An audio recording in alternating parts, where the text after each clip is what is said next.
pernah berada di radio kan? Pernah Time Highway Radio. Berapa lama?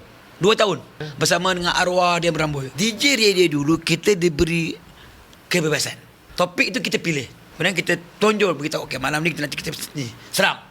Kemudian kata okey jalan. Sekarang tak boleh. Sekarang topik ke apa semua kena rujuk penerbit. Dan penerbit pula akan monitor. Ada tak 3R, 3M, 3 semuanya ada lah. Itu beza. Dulu tak ada bang. Dulu mana ada 3M, 3R ni tak ada.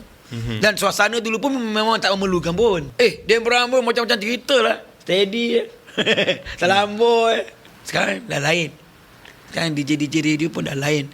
Lawak-lawak dalam radio pun dah berbeza. Zaman saya dulu, kita boleh bercakap apa saja.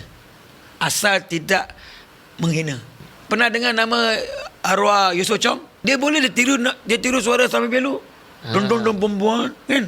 Pada hari ini saya melancarkan projek terbaru, iaitu projek Plus. Sambung je. Dan dia tiru gaya kita menteri boleh. Boleh. Kenapa tolong jauh sikit nanti kena Elio. Boleh. Sekarang tak boleh. Sekarang kau jangan lah.